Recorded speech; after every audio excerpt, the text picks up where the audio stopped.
Hi అందరికీ నమస్కారం. Welcome to Telugu helper YouTube channel. ఈరోజు మనం ఆంధ్రప్రదేశ్ రాష్ట్రంలో వివాహమైనటువంటి వారికి వివాహ ధృవీకరణ పత్రము అదే మ్యారేజ్ సర్టిఫికేట్ అప్లికేషన్ ఫామ్ ఎలా చేసుకోవాలి, అప్లికేషన్ చేసేటప్పుడు కావాల్సిన డాక్యుమెంట్స్ ఏంటి, అప్లికేషన్ ఫీజు ఎలా ఉంటుంది, అప్లికేషన్ చేసేటప్పుడు పెళ్ళికొడుకు పెళ్ళికూతురు ఉండాలా, అసలు ఏ వివరాలు అవసరం ఉంటాయి అనే పూర్తి వివరాలు తెలుసుకుందాం. అదేవిధంగా అప్లికేషన్ చేసేటప్పుడు అవసరమయ్యే అప్లికేషన్ ఫామ్ ఏదైతే ఉంటుందో దాన్ని ఎలా డౌన్లోడ్ చేసుకోవాలి, ఎలా ఫిల్ చేయాలి అనే విషయాలు కూడా ఇందులో తెలియజేస్తాను. దరఖాస్తు చేసిన తర్వాత ఏదైతే మనకు అప్లికేషన్ నెంబర్ ఉంటుందో దాని ద్వారా మన స్టేటస్ మనం ఎలా చెక్ చేసుకోవచ్చు, అదేవిధంగా ఆన్లైన్లో ఇక్కడ చూపిస్తున్నట్టుగా మనం మన యొక్క మ్యారేజ్ సర్టిఫికేట్ కూడా ఎలా మనం ఆన్లైన్లో చెక్ చేసుకోవచ్చు అనే పూర్తి వివరాలని ఈ వీడియోలో చూద్దాం. ఈ వీడియో మీకు నచ్చినట్టయితే డెఫినెట్గా లైక్ చేయండి. అదేవిధంగా తెలుగు కమ్యూనిటీకి సంబంధించి రెగ్యులర్ లైఫ్లో ఉపయోగపడే ప్రతిదీ కూడా ఈ ఛానల్లో మనం పోస్ట్ చేస్తూ ఉంటాం రెగ్యులర్గా. మీకు ఎలాంటి వీడియోలు కావాలి, ఎలాంటి విషయాలపై మీకు ఆన్లైన్లో సందేహాలు ఉన్నాయి అనే విషయాలను కూడా కింద కామెంట్ సెక్షన్లో తెలియజేసినట్టయితే డెఫినెట్గా ఆ వీడియోలు కూడా చేయడం అయితే జరుగుతుంది. సో ఇప్పుడు వీడియోలోకి అయితే వెళ్దాం. సో మ్యారేజ్ సర్టిఫికేట్, మనకి మ్యారేజ్ సర్టిఫికేట్ అనేది గ్రామ వార్డు సచివాలయాల్లో చేస్తారండి. అదేవిధంగా మ్యారేజ్ సర్టిఫికేట్ అనేది మ్యారేజ్ జరిగిన ప్రదేశం ఎక్కడైతే ఉంటుందో అది ఏ సబ్ రిజిస్టర్ ఆఫీస్ పరిధిలోకి వస్తుందో అక్కడ కూడా మనకి మ్యారేజ్ రిజిస్ట్రేషన్ అయితే చేస్తారు. ఇక్కడ గుర్తుంచుకోవాల్సిన విషయం ఏంటంటే పెళ్ళైన రోజు నుంచి 2 నెలల లోపు మాత్రమే మీరు మీ పంచాయతీ ఏదైతే ఉంటుందో, మ్యారేజ్ అయిన పంచాయతీ ఏ సచివాలయ పరిధికి వస్తుందో ఆ సచివాలయంలో రిజిస్ట్రేషన్కు అవకాశం అయితే ఉంటుంది. ఓకేనా, మనకి ఇక్కడ గుర్తుపెట్టుకున్నట్టయితే విలేజ్ లెవెల్లో మ్యారేజ్ సర్టిఫికేట్ ఇష్యూ చేసే అథారిటీ మనకి ఎవరైతే పంచాయతీ సెక్రటరీ ఉంటారో వారికి మాత్రం ఉంటుంది. అదే వార్డులో అయితే మున్సిపల్ కమిషనర్ వారికి అవకాశం అయితే ఉంటుంది. సో ఫైనల్ అథారిటీ అనమాట. సో వారి లాగిన్లో కన్ఫర్మ్ అయితే మాత్రమే మనకి మ్యారేజ్ సర్టిఫికేట్ అనేది ఆన్లైన్లో జనరేట్ అయితే అవుతుంది. సో వాస్తవానికి మ్యారేజ్ సర్టిఫికేట్ దరఖాస్తు చేసిన రోజు నుంచి మనకి 7 రోజుల్లో మనకి సర్టిఫికేట్ అయితే జనరేట్ అవ్వడం అయితే జరుగుతుందన్నమాట. ఓకేనా, మనకి 7 రోజుల్లోపు దాన్ని అప్రూవల్ చేయాల్సి అయితే ఉంటుంది. అదే మనకి గ్రామాల్లో చూసుకున్నట్టయితే మీరు గ్రామ లేదా వార్డు సచివాలయాల్లో దరఖాస్తు చేసుకున్నట్టయితే, అదే గ్రామ సచివాలయంలో దరఖాస్తు చేసుకున్నట్టయితే దరఖాస్తు చేయవారు ఇక్కడికి వచ్చి మనకి ఇక్కడ డిజిటల్ అసిస్టెంట్ అధికారులు ఆన్లైన్ చేయడం అయితే చేస్తారు. వన్స్ వాళ్ళు ఆన్లైన్ చేసిన తర్వాత అది కన్సర్న్ పంచాయతీ సెక్రటరీ వారు లాగిన్కి వెళ్తుంది. వారు డిజిటల్ కీ ద్వారా మనకి ఆ సర్టిఫికేట్ని అయితే ఫీల్డ్ ఎంక్వైరీ చేసిన తర్వాత అన్ని వివరాలు సరిపడ్డాయి అన్నప్పుడు మాత్రమే వీళ్ళు అప్రూవల్ చేయడం అయితే జరుగుతుంది. వన్స్ అప్రూవల్ చేసిన తర్వాత మీరు ఎక్కడైతే దరఖాస్తు చేసుకుంటారో అదే గ్రామ లేదా వార్డు సచివాలయంలో మీరు మీ యొక్క సర్టిఫికేట్ను ప్రింట్ అయితే పొందవచ్చు అనమాట. సో వన్స్ దరఖాస్తు చేసుకున్న తర్వాత ఇక్కడ చూపించిన వెబ్సైట్ ఏదైతే ఉందో ఈ వెబ్సైట్లో మీరు మీ యొక్క అప్లికేషన్ స్టేటస్ అనేది తెలుసుకోవచ్చు. అది ఎలానో వీడియోలో అయితే చూద్దాం. సో అదేవిధంగా దరఖాస్తు చేసే సమయంలో యాక్చువల్లీ దరఖాస్తు ఎక్కడ చేయాలి అంటే ఈ విషయం గుర్తుపెట్టుకోండి. మనకి పెళ్ళి ఎక్కడైతే జరుగుతుందో, పెళ్ళైన ప్రదేశం ఏ పంచాయతీ పరిధిలోకి వస్తుందో, ఆ పంచాయతీ ఏ గ్రామ లేదా వార్డు సచివాలయ పరిధిలోకి వస్తుందో అక్కడ మాత్రమే దరఖాస్తు చేసుకోవాలి. ఉదాహరణకు శ్రీకాకుళంలో కానీ విజయనగరంలో కానీ సంబంధించిన వ్యక్తులు అన్నవరంలో ఎక్కడికైనా వెళ్ళి వివాహం చేసుకున్నట్టయితే వివాహం చేసుకున్న ప్రదేశం ఏ పంచాయతీ లేదా గ్రామ పరిధిలోకి వస్తుందో, లేదా వార్డు అనుకోండి మున్సిపల్ కమిషనర్ పరిధిలోకి వస్తుందో వారికి మాత్రమే మ్యారేజ్ సర్టిఫికేట్ జనరేట్ చేసే అవకాశం అయితే ఉంటుంది. అక్కడ మాత్రమే దరఖాస్తు చేసుకోవాలి తప్ప పెళ్లి కాని ప్రదేశంలో మీరు దరఖాస్తు చేసుకున్నట్టయితే వివాహం జరగలేదని చెప్పి ఫీల్డ్ ఎంక్వైరీలో రిజెక్ట్ అయ్యే అవకాశం అయితే ఉంటుంది. ఈ విషయాన్ని గుర్తుపెట్టుకోండి. 2 నెలల్లోపు మీరు గ్రామ లేదా వార్డు సచివాలయంలో దరఖాస్తు చేసుకోవచ్చు. అలా కాకుండా 2 నెలలు దాటినట్టయితే మీరు మీ పంచాయతీ ఏ సబ్ రిజిస్టర్ పరిధిలోకి వస్తుందో, ఎస్ఆర్ఓ అంటారండి, సబ్ రిజిస్ట్రేషన్ ఆఫీస్ అంటారు, ఏ ఎస్ఆర్ఓ పరిధిలోకి వస్తుందో ఆ ఎస్ఆర్ఓ పెళ్లి జరిగిన ప్రదేశం ఏ ఎస్ఆర్ఓ పరిధిలోకి వస్తుందో అక్కడ మీరు దరఖాస్తు అయితే చేసుకున్నట్టయితే మీకు ఆన్లైన్లో ఫోటో ఉన్నటువంటి QR కోడ్ ఉన్నటువంటి డిజిటల్ సర్టిఫికేట్ అయితే వస్తుంది. ఓకేనా, సో 2 కూడా దరఖాస్తు చేసుకోవచ్చు. బట్ మనకి 60 డేస్ లోపు సచివాలయంలో మనకి ఆప్షన్ అయితే ఉందన్నమాట. సో నేను దానికోసం అయితే ఇక్కడ నేను తెలియజేస్తున్నాను. సో 60 రోజుల్లోపు మీరైతే నేను చెప్పిన విధంగా దరఖాస్తు అయితే ఇప్పుడైతే చేసుకోవచ్చు మీ గ్రామ లేదా వార్డు సచివాలయంలో. ఓకేనా, సో ఇక్కడ చెప్పానుగా ఎవరు అప్రూవల్ చేస్తారు ఏంటి అనే విషయాన్ని. సో నెక్స్ట్ చూసుకున్నట్టయితే దరఖాస్తు ఫీజు ఎలా ఉంటుందంటే మనకి పెళ్ళైన తేదీ నుండి 30 రోజుల్లో దరఖాస్తు చేసినట్టయితే మీ గ్రామ లేదా వార్డు సచివాలయంలో అప్లికేషన్ ఫీజు వచ్చి 150 రూపాయలు ఉంటుందండి. అలా కాకుండా మీరు పెళ్ళైన రోజు నుంచి 31 నుండి 60 రోజుల్లోపు మీ గ్రామ లేదా వార్డు సచివాలయంలో దరఖాస్తు చేసుకున్నట్టయితే, అంటే పెళ్లి ఎక్కడైతే జరుగుతుందో ఆ గ్రామ లేదా వార్డు సచివాలయంలో మీరు దరఖాస్తు చేసుకున్నట్టయితే మీకు మొత్తం 250 రూపాయలు అవుతుందన్నమాట ఫీజు అనేది. సో ఈ విషయాన్ని అయితే గుర్తుపెట్టుకోండి. వివాహమైన మ్యాక్సిమం 1 మంత్ లోపే దరఖాస్తు చేయడానికి అయితే ప్రయత్నించండి. ఎక్కడైతే వివాహం జరిగిందో అక్కడ మాత్రమే దరఖాస్తు చేసుకోండి. ఇన్ కేస్ మీరు వివాహం అనేది మీరు పెళ్లి మండపంలో కానీ అలా జరిగింది అనుకోండి, మండపాల్లో కానీ లేదా బయట ఫంక్షన్ హాల్లో జరిగితే, ఏదైతే ఫంక్షన్ హాల్ జరిగితే ఈ రెండు మనకి ఏ పంచాయతీ పరిధిలోకి వస్తుందో లేదా ఏ గ్రామ లేదా వార్డు సచివాలయ పరిధిలోకి వస్తుందో అక్కడ మాత్రం మీరు దరఖాస్తు చేసుకోవాలి. ఈ విషయాన్ని అయితే గుర్తుపెట్టుకోండి. ఓకేనా? దరఖాస్తు చేసుకోవడానికి కావాల్సిన డాక్యుమెంట్స్ ఏంటి? సో ఇక్కడ చూసుకున్నట్టయితే ముందు మీకు దరఖాస్తు ఫారం ఉండాలండి. మనకి 3 పేజీల దరఖాస్తు ఫారం ఉంటుంది. సో అది ఎలా ఉంటుంది, ఎలా డౌన్లోడ్ చేసుకోవాలి, అప్లికేషన్ ఫామ్ ఎలా ఫిల్ చేయాలి అనే విషయాన్ని కూడా మీకు క్లియర్గా ఇప్పుడు చెప్తాను. అదేవిధంగా పెళ్ళి అయిన సమయంలో తీసుకున్నటువంటి ఫోటో ఒకటి ఉండాలండి. అదేవిధంగా పెళ్లి శుభలేఖ ఏదైతే ఉంటుందో అది ఒరిజినల్ కూడా సబ్మిట్ చేయాల్సి ఉంటుంది. అదేవిధంగా పెళ్లి కూతురు ఆధార్ కార్డు జిరాక్సు, పెళ్లి కొడుకు ఆధార్ కార్డు జిరాక్సు, నివాస ధృవీకరణ పత్రము, ఏదైనా పెళ్లి కొడుకు కానీ పెళ్లి కూతురు కానీ నివాస ధృవీకరణ పత్రం సబ్మిట్ చేయాలి. అదేవిధంగా పెళ్లి కూతురు తరపున 2 విట్నెస్లు, అదేవిధంగా పెళ్లి కొడుకు తరపున 2 విట్నెస్లు, వారి యొక్క ఆధార్ కార్డు జిరాక్స్లు, అదేవిధంగా పాస్పోర్ట్ సైజ్ ఫోటోలు, ఈ 2 కూడా సబ్మిట్ చేయాల్సి అయితే ఉంటుందన్నమాట. ఆధార్ కార్డు జిరాక్స్లు, పాస్పోర్ట్ సైజ్ ఫోటోలు. ఎవరైతే విట్నెస్గా ఉంటారో వారి యొక్క వయసు మినిమం 18 ఇయర్స్ కన్నా ఎక్కువైతే ఉండాలండి. సో 18 ఇయర్స్ కన్నా తక్కువైతే ఉండకూడదు. అవకాశం ఉన్నంత వరకు వివాహం జరిగినటువంటి 18 ఇయర్స్ క్రాస్ అయ్యి ఎవరైతే పెళ్లి కొడుకు పెళ్లి కూతురు విలేజర్స్ ఎవరైతే ఉంటారో వారి అయితే ఇవ్వడానికి ప్రయత్నించండి. అప్లికేషన్ రిజెక్ట్ అవ్వకుండా ఉంటుంది. ఓకేనా? సో ఇప్పుడు మనం దరఖాస్తు ఫారం ఎలా డౌన్లోడ్ చేయాలో ఒక్కసారి చూద్దాం. సో ముందుగా మీరు గూగుల్లో gswshelper.com అని అయితే కొట్టండి. సో వన్స్ కొట్టిన తర్వాత మీకు gswshelper.com అని కొట్టినట్టయితే మీకు ఇక్కడ చూపించిన విధంగా వెబ్సైట్ అయితే ఓపెన్ అవుతుందండి. ఇది మనకి రెగ్యులర్ లైఫ్లో ఉపయోగపడే అన్ని అప్డేట్స్ కూడా గ్రామ వార్డు సచివాలయ పరంగా సిటిజన్ సంబంధించి ఎంప్లాయీస్ సంబంధించి ప్రతి డేటా కూడా ఇందులో పోస్ట్ చేయడం అయితే జరుగుతుంది. ఇక్కడ అప్లికేషన్ ఫామ్స్ అని ఏదైతే కనిపిస్తుందో మీరు ఈ అప్లికేషన్ ఫామ్స్ అనే ఆప్షన్ అయితే టిక్ చేయాల్సి అయితే ఉంటుంది. సో వన్స్ టిక్ చేసిన తర్వాత మీకు గ్రామ వార్డు సచివాలయాల పరంగా ఆంధ్రప్రదేశ్ రాష్ట్రంలో ఉపయోగించే ప్రతి అప్లికేషన్ ఫామ్ కూడా మీకు ఈ పేజ్లో ఉంటుందండి. ప్రతి ఫామ్ కూడా ఉంటుంది. ఏ ఫామ్ మిస్ అయినా కూడా కింద కామెంట్ సెక్షన్లో తెలియజేసినట్టయితే ఈ పేజ్లో మీకు అప్డేట్ చేయడం అయితే జరుగుతుంది. సో ఈ పేజ్ యొక్క లింక్ కూడా కింద డిస్క్రిప్షన్లో ఇవ్వడం అయితే జరుగుతుంది. సో ఈ పేజ్ మీరైతే సేవ్ చేసుకోండి. ఎందుకంటే మనకి రెగ్యులర్ లైఫ్లో ఉపయోగపడే ప్రతి సర్వీస్ కూడా అప్లికేషన్ ఫామ్ ఉంటుంది. మనకి రెవెన్యూ సర్వీస్తో పాటుగా ఆధార్ కానీ, పాన్ కానీ, వెల్ఫేర్ స్కీమ్స్ కానీ, పెన్షన్ సంబంధించి కానీ, రేషన్ కార్డు సంబంధించి కానీ, ఓట్ కార్డు సంబంధించి కానీ, పాన్ కార్డు కానీ, మీ సేవ అప్లికేషన్ ఫామ్స్ కానీ, అదేవిధంగా గవర్నమెంట్ ఎంప్లాయీస్ అప్లికేషన్ ఫామ్స్ కానీ, పంచాయతీ సంబంధించి అప్లికేషన్ ఫామ్స్ కానీ అన్నీ కూడా మనకి ఇదే పేజ్లో రెగ్యులర్గా అప్డేట్ చేయడం అయితే జరుగుతుంది. సో వన్స్ మీరు మొబైల్లో ఓపెన్ చేస్తే సిస్టంలో ఓపెన్ చేసే సిస్టంలో మొబైల్ అనుకోండి 3 లైన్స్ పై క్లిక్ చేసి ఫైండ్ ఇన్ ఏ పేజ్ అని ఉంటుంది. దానిపై క్లిక్ చేసి మ్యారేజ్ అని కొట్టండి.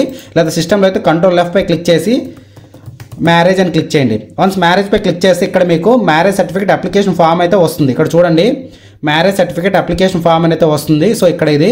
సో దానిపై మీరైతే టిక్ చేయండి. వన్స్ టిక్ చేసినట్టయితే మీకు ఈ విధంగా అప్లికేషన్ ఫామ్ అయితే ఓపెన్ అవుతుందండి. ఓకేనా? మీకు ఈ విధంగా అప్లికేషన్ ఫామ్ అయితే ఉంటుంది. మొత్తం 3 పేజెస్ అయితే ఉంటుంది. మీరు 3 పేజెస్ కూడా కలర్ ప్రింట్ అవసరం లేదు, బ్లాక్ అండ్ వైట్ ప్రింట్ అయితే తీసుకోండి. సో ఇప్పుడు ఇది ఎలా ఫిల్ చేయాలో ఒక్కసారి చెప్తాను చూడండి. సో మీరు ఇక్కడ ఏంటంటే ఇక్కడ చూసుకున్నట్టయితే మీకు క్లారిటీగా చెప్తాను, ఒక్కసారి వినండి. సో ఇక్కడ చూసుకున్నట్టయితే మీరు తేదీ ఫిల్ చేయాల్సిన అవసరం లేదు, అప్లికేషన్ నెంబర్ కూడా ఫిల్ చేయాల్సిన అవసరం లేదనమాట. ఇది తేదీ ఎవరైతే ఆన్లైన్ చేస్తారో ఆన్లైన్ చేసిన తేదీ వేస్తారు. అప్లికేషన్ నెంబర్ ఏంటంటే వన్స్ ఆన్లైన్ అయిపోయిన తర్వాత వచ్చే అప్లికేషన్ నెంబర్ ఏదైతే మనకి టీఎంసీ అని వస్తుందో ఆ నెంబర్ ఇక్కడ వేస్తారనమాట. సో ఎవరైతే ఆన్లైన్ చేసే అధికారులు ఉంటారో గ్రామాల్లో అయితే డిజిటల్ అసిస్టెంట్ అధికారులు, అదే వార్డులో అయినట్టయితే ward education and data processing secretary వారు ఇది ఆన్లైన్ చేసే అధికారం అయితే వాళ్ళ లాగిన్ ఉంటుంది. సో ఇక్కడ చూసుకున్నట్టయితే వివాహ ధృవీకరణ పత్రం కొరకు దరఖాస్తు ఉంటుంది. ఇక్కడ ఆధార్ నెంబర్ దగ్గర పెళ్లి కొడుకు యొక్క ఆధార్ నెంబర్ ఇవ్వండి. అదేవిధంగా ఇక్కడ పేరు దగ్గర ఆధార్ కార్డులో ఏదైతే పేరు ఉంటుందో అది క్యాపిటల్ లెటర్స్లో ఇక్కడ పేరు అయితే రాయాలి పెళ్లి కొడుకుకి సంబంధించి. నెక్స్ట్ ఇక్కడ పెళ్లి కొడుకు సంబంధించి తండ్రి యొక్క పేరు అయితే రాయాల్సి ఉంటుంది. తండ్రి లేని పక్షాన తల్లి యొక్క పేరు రాయాలి. తల్లిదండ్రులు లేకపోతే గార్డియన్ నేమ్ అయితే ఇక్కడ రాయాల్సి ఉంటుంది. సో ఇక్కడ మెయిల్ అయితే ఇవ్వాలి. ఇవన్నీ కూడా పెళ్లి కొడుకు సంబంధించి వివరాలు అయితే నింపాల్సి ఉంటుంది. అదేవిధంగా ఆధార్ కార్డు ప్రకారం వయసు.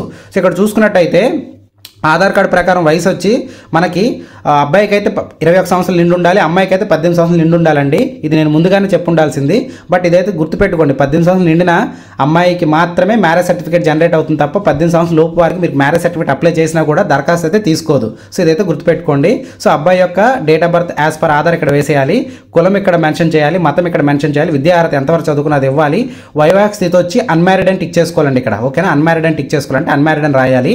మొబైల్ నెంబర్ అబ్బాయికి సంబంధించి మొబైల్ నెంబర్, పెళ్ళికొడుకు సంబంధించి మొబైల్ నెంబర్ రాయాలి. అదేవిధంగా పర్మనెంట్ అడ్రస్ ఆధార్ కార్డులో కాకుండా వారి యొక్క పర్మనెంట్ అడ్రస్ ఏదైతే ఉంటుందో డోర్ నెంబరు, వీధి, జిల్లా, మండలము, సచివాలయము, సో ఈ పూర్తి వివరాలు అయితే ఇవ్వాలి ఇక్కడ. సో ఇచ్చిన తర్వాత పిన్ కోడ్ ఇవ్వాలి. అదేవిధంగా పర్మనెంట్ కాకుండా ప్రజెంట్ ఎక్కడ ఉంటున్నారు అనే వివరాలు అయితే ఇక్కడ డోర్ నెంబరు, వీధి, జిల్లా, మండలము, సచివాలయం, పిన్ కోడ్ అయితే ఇక్కడ ఇవ్వాల్సి అయితే ఉంటుంది. సో నెక్స్ట్ చూసుకున్నట్టయితే పెళ్లి జరిగిన తేదీ ఇక్కడైతే ఇవ్వాలండి. సో ఇక్కడ చూసుకున్నట్టయితే ఇక్కడ మాకు చూసుకోండి, వివాహం పత్రం కొరకు పెళ్లి జరిగిన 90 రోజుల్లోపు దరఖాస్తు మాత్రం చేసుకోవాలని ఉంటుంది. సో ఇక్కడ చూసుకున్నట్టయితే మనకు 60 రోజుల్లోపు అయితే అవకాశం సచివాలయంలో ఉంటుంది కాబట్టి అది గుర్తుపెట్టుకోండి. అదేవిధంగా వివాహ వేదిక వచ్చి మనకి ఇంటి దగ్గర జరిగిందా, ఫంక్షన్ హాల్లో జరిగిందా, ఏదైనా గుళ్ళో జరిగిందా, ఇంకా అదర్ ఎక్కడ ప్లేస్లో జరిగిందని అడుగుతుంది. సో ఇక్కడ ఏదైతే మీరు ఇంటి దగ్గర జరిగితే రెసిడెన్షియల్ అని, ఫంక్షన్ హాల్ జరిగితే ఫంక్షన్ హాల్ అని, వర్షిప్ ప్లేస్ అంటే గుడి సంబంధించి అయితే వర్షిప్ ప్లేస్ అని గుడి మెన్షన్ చేయాలి. ఇంకా అదర్ ప్లేస్ ఎక్కడ జరిగితే అదర్స్ అని చెప్పి మెన్షన్ చేయాల్సి అయితే ఉంటుంది. పెళ్లి జరిగిన జిల్లా, పెళ్లి జరిగిన మండలము, పెళ్లి జరిగిన పరిధి, పెళ్లి జరిగిన పంచాయతీ పరిధి, చూసారా, ఈ వివరాలు అయితే మీకు ఇవ్వాల్సి అయితే ఉంటుంది. అదేవిధంగా పెళ్లి కూతురు యొక్క ఆధార్ నెంబర్, పెళ్లి యొక్క ఆధార్ నెంబర్ మళ్ళీ ఇక్కడ రాయాల్సి అయితే ఉంటుంది. సో ఇక్కడ చూసుకున్నట్టయితే పెళ్లి కూతురు తరపున మొదటి సాక్షి వివరాలు, వారి యొక్క ఫోటో ఎక్కడైతే అంటించాల్సి ఉంటుంది.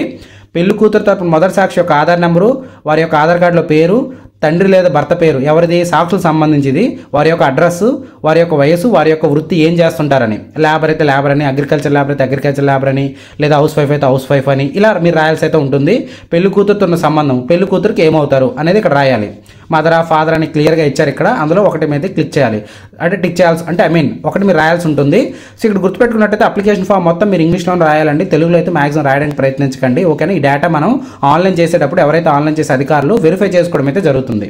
నెక్స్ట్ పెళ్లి కూతురు సంబంధించి సేమ్ పైన ఏవైతే చెప్పానో అవే వివరాలు ఇక్కడ రాసి వారి యొక్క ఫోటో ఇక్కడైతే అంటించాల్సి అయితే ఉంటుంది. అదేవిధంగా పెళ్లి కొడుకు సంబంధించి మొదటి సాక్షి వివరాలు ఇక్కడ ఫోటో అంటించాలి, ఇక్కడ చెప్పిన వివరాలన్నీ రాయాలి. అండ్ రెండో సాక్షి కూడా సేమ్ అంతే, రెండో సాక్షి యొక్క ఫోటో అంటించేసి వారి యొక్క పూర్తి వివరాలు అయితే రాయాలి. రాసిన తర్వాత ఇక్కడ డిక్లరేషన్ ఇవ్వాల్సి అయితే ఉంటుంది. ఇక్కడ స్థలం మీరు ఎక్కడైతే అప్లై చేస్తున్నారో ఆ అప్లై చేసిన యొక్క స్థలము, ప్లేస్ యొక్క పేరు, ఏ రోజు అప్లై చేస్తున్నారో అప్లికేషన్ తేదీ, నెక్స్ట్ దరఖాస్తుదారుని సంతకము, ఎవరు ఇక్కడ పెళ్లి కొడుకు దరఖాస్తు చేసినట్టయితే పెళ్లి కొడుకు, లేదా పెళ్లి కొడుకు తరపున ఎవరైనా బంధువులు కానీ తల్లిదండ్రులు చేస్తే వారు, లేదా పెళ్లి కూతురు తరపున ఎవరైనా దరఖాస్తు చేస్తే వారు. సో వారి యొక్క సంతకం అయితే ఇక్కడ చేయాలి. ఇక్కడ చూపించినట్టుగా మీరు గతంలోనే చెప్పాను, కావాల్సిన డాక్యుమెంట్స్ అన్ని కూడా మీరైతే రెడీ చేసుకోవాల్సి అయితే ఉంటుంది. సో ఇవన్నీ కూడా ఈ 3 ఫామ్స్ అంటే 3 పేజెస్ అప్లికేషన్ ఫిల్ చేసి ఇక్కడ కింద చూపించినటువంటి ఇవన్నీ కూడా మనకి ఏం చెప్పాను, పెళ్లి ఫోటో, పెళ్లి శుభలేఖ, పెళ్లి కూతురు ఆధార్ కార్డు జిరాక్స్, నెక్స్ట్ పెళ్లి కొడుకు ఆధార్ కార్డు జిరాక్స్, నివాస ధృవీకరణ పత్రము, అదేవిధంగా పెళ్లి కొడుకు పెళ్లి కూతురు తరపున ఇద్దరు సాక్షుల ఆధార్ కార్డు జిరాక్స్లు ఇక్కడ ఫోటో ఎలాగో అటాచ్ చేసి ఉంటారు కాబట్టి ఇవన్నీ కూడా ఒక సెట్గా చేసి మీరు గ్రామాల్లో అంటే గ్రామ సచివాలయం అప్లై చేసినట్టయితే పంచాయతీ సెక్రటరీ, డిస్ట్రిక్ట్ అసిస్టెంట్ అధికారులకు మీరు సబ్మిట్ చేయాల్సి అయితే ఉంటుంది. అలా కాదు వార్డు సచివాలయం అప్లై చేసినట్టయితే ward education data processing secretary వారికి ఇది సబ్మిట్ చేయాల్సి అయితే ఉంటుంది. వన్స్ వారు మీకు ఆన్లైన్ చేసిన తర్వాత మీకు రిసిప్ట్ అయితే ఇవ్వడం అయితే జరుగుతుంది. సో ఆ రిసిప్ట్లో మీకు అప్లికేషన్ నెంబర్ అయితే ఉంటుందండి. అప్లికేషన్ నెంబర్ మీకు ఎలా ఉంటుందంటే ఇక్కడ, సో మీకు ఇక్కడ ఎగ్జాంపుల్ చూపిస్తున్నాను చూడండి. మీరు ఏం చేస్తారంటే VSWS ఆన్లైన్ అని అయితే గూగుల్లో ఎంటర్ చేయండి. So once VSWS online click చేస్తే మీకు ఇక్కడ ఫస్ట్ వెబ్సైట్ వస్తుంది. సో దీనిపై అయితే క్లిక్ చేయండి. మీకు రిసిప్ట్ మీద MC నెంబర్ అయితే ఉంటుంది. MC అంటే మ్యారేజ్ సర్టిఫికేట్ అని. MC నెంబర్ అనేది మీరు ఇక్కడ సర్వీస్ రిక్వెస్ట్ స్టేటస్ చెక్ అని ఉందిగా, సో దీన్ని టిక్ చేసుకొని ఆ MC నెంబర్ అయితే మీరైతే ఇక్కడ ఎంటర్ చేయాల్సి అయితే ఉంటుంది. సో నేను ఇక్కడ ఒక MC నెంబర్ అయితే ఎగ్జాంపుల్గా మీకు క్లిక్ చేసి చూపిస్తున్నాను ఎలా ఉంటుంది అనేది. సో ఒకసారి చెక్ చేయండి, కరెక్ట్గా డేటా అయితే కరెక్ట్గా ఇవ్వండి, ఎందుకంటే తప్పుగా ఇచ్చినట్టయితే మనకి ఓపెన్ అయితే అవ్వదు. వన్స్ క్లిక్ చేసిన తర్వాత క్యాప్చా కోడ్ అడుగుతుంది. పైన క్యాప్చా కోడ్ ఏదైతే ఉంటుందో ఆ క్యాప్చా కోడ్ మీరు ఇక్కడ అయితే ఎంటర్ చేసేయండి. ఎంటర్ చేసిన తర్వాత సబ్మిట్ పై క్లిక్ చేయండి. సో తప్పు అంటుంది, మళ్ళీ రీఫ్రెష్ అయితే చేయండి. చేశాక సేమ్ మళ్ళీ ఏదైతే మన క్యాప్చా కోడ్ ఉందో ఆ క్యాప్చా కోడ్ ఎంటర్ చేసి సబ్మిట్ పై క్లిక్ చేసినట్టయితే మీకు ఈ విధంగా అయితే మనకి డేటా షో అవుతుంది అనమాట. సో ఇది డిస్ట్రిక్ట్ అసిస్టెంట్ అధికారులు, ఇది గ్రామ సచివాలయం అప్లై చేసిన సర్టిఫికేట్ అనమాట. ఇక్కడ గ్రీన్ వచ్చిందంటే వారు ఆన్లైన్ చేసిన అర్థము. నెక్స్ట్ ఇది ఎక్కడికి ఫార్వర్డ్ అవుతుంది, ఆ పంచాయతీ సెక్రటరీ ఎవరైతే ఉంటారో వారు లాగిన్ ఫార్వర్డ్ అయితే అవ్వడం జరుగుతుంది. సో పంచాయతీ సెక్రటరీ కూడా గ్రీన్ వచ్చిందంటే వారు కూడా ఓకే చేసేసారు. అనమాట. సో ప్రెజెంట్ స్టేటస్ చూసుకున్నట్టయితే 7 రోజులు అంటే స్టేటస్ చూసుకున్నట్టయితే అప్రూవ్డ్ అని ఉంది. సో మీకు ఇలా అప్రూవ్డ్ అని వచ్చిందంటే మీ యొక్క దరఖాస్తు అనేది అప్రూవ్ అయిపోయిందని అర్థం అనమాట. ఓకేనా? సో ఈ విధంగా వస్తే అప్రూవ్ అయిపోయిందని అర్థము. సో మీ యొక్క డిస్టిక్, మీ యొక్క మండలం, మీ యొక్క సచివాలయం నేము, సర్వీస్ నేము, సిటిజన్ నేము, SLA అంటే ఎన్ని రోజులు మనకు పడుతుందని స్టేటస్, మీ యొక్క ట్రాన్సాక్షన్ ఐడి పైన ఇవ్వడం జరుగుతుంది. సో ఎవరు ఏ రోజు ఆన్లైన్ చేశారు, ఏ రోజు మనకి అప్రూవ్ చేశారనే విషయాలు కూడా మనకి ఇక్కడైతే క్లియర్గా ఇవ్వడం జరుగుతుంది అనమాట. సో ఫైనల్గా మీరు చూడాల్సింది ఒకటే అనమాట. ఇక్కడ స్టేటస్ వచ్చి అప్రూవ్ అని ఉందంటే మాత్రం మనకు అది ఓకే అయిపోయిందని అర్థం. ఓకేనా? సో వన్స్ ఓకే అయిపోయింది అంటే మనకి ఏదైతే ఈ సర్టిఫికేట్ నెంబర్ ఉంటుందో మనకి అడగా ఉన్నట్టయితే రీఫ్రెష్ చేయండి. సో మీ యొక్క ఏదైతే అప్లికేషన్ నెంబర్ ఉంటుందో ఎంసీతో స్టార్ట్ అవుతుంది మనకి. ఎంసీ నెంబర్ యొక్క ఏదైతే ఉంటుందో ఆ నెంబర్ మీరు ఇక్కడ ఎంటర్ చేసేసి పక్కన సెర్చ్ సింబల్పై క్లిక్ చేసినట్టయితే మీ క్యాప్చా వెరిఫికేషన్ అడుగుతుందిగా. సో ఆ క్యాప్చా కోడ్ మీరు ఇక్కడ ఎంటర్ చేసి DWHFP ఏదైతే ఉందో పైది అది ఇక్కడ క్లిక్ చేసి సబ్మిట్ చేసినట్టయితే మీకు ఇందాక సో ఈ విధంగా మీకు ఆ మ్యారేజ్ సర్టిఫికేట్ అనేది షో చేస్తుంది అనమాట. సో మీరు ఇక్కడ ఎవరైతే అప్లికెంట్ ఉంటారో పెళ్లి కొడుకు ఉంటారో పెళ్లి కొడుకు పేరు, పెళ్లి కొడుకు యొక్క తండ్రి పేరు, పెళ్లి కూతురు యొక్క పేరు, పెళ్లి కూతురు యొక్క తండ్రి పేరు ఇక్కడ మనకి క్లియర్గా రావడం అయితే జరుగుతుంది. మీరు ఒకటి గుర్తుపెట్టుకోండి, మీ యొక్క తండ్రి పేరు కానీ లేకపోతే ఇక్కడ వివరాలు ఎన్ని అని వచ్చాయనుకోండి, ఎన్ని అంటే నాట్ అప్లికేబుల్ అని కానీ తప్పుగా వచ్చాయనుకోండి, అప్పుడు మీరు ఏం చేయాలంటే మనకి సచివాలయంలో దరఖాస్తు చేసుకునేటప్పుడు అక్కడ మాన్యువల్గా ఎంటర్ చేయడానికి అవకాశం ఉండదు. అప్పుడు మీరు ఏం చేయాలంటే ముందుగానే మీ యొక్క ఆధార్ కార్డులో మీ యొక్క కేర్ ఆఫ్ అనేది కరెక్ట్గా అప్డేట్ చేసుకొని అంటే అడ్రస్ సెక్షన్ అప్డేట్ చేసుకొని ఆ తర్వాత మాత్రమే మీరు ఏం చేస్తారంటే మ్యారేజ్ సర్టిఫికేట్ కోసం దరఖాస్తు అయితే చేసుకోండి. సో మీరు ఇక్కడ గుర్తుపెట్టుకోవాల్సింది ఏంటంటే దరఖాస్తు చేసే టైంలో ఏ పెళ్లి కొడుకు పెళ్లి కూతురు యొక్క బయోమెట్రిక్ లేదా ఓటీపీ అయితే అడుగుతుందన్నమాట. సో ఇద్దరికి ఫోన్ నెంబర్స్ లింక్ ఉన్నాయనుకోండి, డైరెక్ట్గా ఏ ప్రాబ్లం లేకుండా ఓటీపీతోనే దరఖాస్తు అయితే ఆన్లైన్ చేసేయచ్చు. అలా కాకుండా ఎవరికైనా సరే ఓటీపీ ఫోన్ నెంబర్ లింక్ లేదంటే మాత్రం డెఫినెట్గా ఎవరికైతే ఫోన్ నెంబర్ లింక్ లేదో వారు బయోమెట్రిక్ అయితే దరఖాస్తు చేసే టైంలో సచివాలయంలో వేయాల్సి అయితే ఉంటుంది. ఈ విషయాన్ని కూడా గుర్తుపెట్టుకోండి. ఓకేనా? సో మీరు మ్యారేజ్ అవుతుంది అని ముందుగానే మ్యారేజ్ అయిన వెంటనే మీరు చేయాల్సిన ముఖ్యమైన పని ఏంటంటే ఈ దరఖాస్తులన్నీ కూడా రెడీ చేసుకొని ఆధార్ కార్డులో కేర్ ఆఫ్లో ఫాదర్స్ నేమ్ కరెక్ట్గా ఉన్నాయి లేదా, ఆధార్ కార్డులో నేమ్స్ అన్ని కరెక్ట్గా ఉన్నాయి లేదా, ఆధార్ కార్డుకి ఫోన్ నెంబర్ లింక్ ఉందా లేదా అనే విషయాలు మీరు వెరిఫై చేసుకొని మీరు అప్పుడు మాత్రమే దరఖాస్తు చేసినట్టయితే మీ యొక్క మ్యారేజ్ సర్టిఫికేట్లో వివరాలు అనేవి కూడా క్లారిటీగా వస్తాయి అనమాట. తప్పులు లేకుండా క్లారిటీగా వస్తాయి. ఇదైతే గుర్తుపెట్టుకోండి. ఓకేనా? ఆధార్ కార్డుకి సంబంధించి ఫోన్ నెంబరు అదేవిధంగా మిగిలిన వివరాలన్నీ కూడా ఎలా చెక్ చేసుకోవాలి అనే విషయాన్ని కూడా నేను కింద డిస్క్రిప్షన్లో మీకు డైరెక్ట్గా లింక్ అయితే ఇస్తున్నాను. ఆధార్ సంబంధించి ప్రతిదీ కూడా కింద డిస్క్రిప్షన్లో లింక్ ఇస్తున్నాను. డైరెక్ట్గా మీరు ఆ లింక్స్ ఓపెన్ చేసుకొని మీరైతే ఆన్లైన్లో మీకు మీరుగా ఏ ఫోన్ నెంబర్ లింక్ ఉంది, అసలు కేర్ ఆఫ్ నాన్నగారి పేరు తప్పు ఉంటే సింపుల్గా ఒక ఫామ్ యూజ్ చేసుకొని మీరు ఎలా అప్డేట్ చేసుకోవచ్చు, లేదా మీ యొక్క నాన్నగారు తమ్మేసి మీరు ఎలా అప్డేట్ చేసుకోవచ్చు మీ యొక్క కేర్ ఆఫ్లోనే ఈ విషయాలన్నీ కూడా నేను క్లియర్గా మీకు ఎక్స్ప్లెయిన్ చేయడం అయితే జరిగింది. సో ఈ కంప్లీట్ ప్రాసెస్లో మీకు ఎక్కడ ఏ డౌట్ ఉన్నా కూడా కింద కామెంట్ సెక్షన్లో తెలియజేయండి. ప్రతి కామెంట్కి కూడా రిప్లై ఇవ్వడం అయితే జరుగుతుంది. సో ఈ వీడియో మీకు వర్త్ అనిపిస్తే మా కష్టాన్ని మీరు గుర్తించినట్టయితే మాత్రం చిన్న లైక్ అయితే చేయండి. లైక్ చేయడం వల్ల మాకు మీరు సపోర్ట్ చేసిన వాళ్ళు అవుతారు. అదేవిధంగా ఈ వీడియో చాలామందికి రీచ్ అయ్యేలా మీరు చేసిన వాళ్ళు అవుతారనమాట. So thank you friends watching this video. Jai Hind.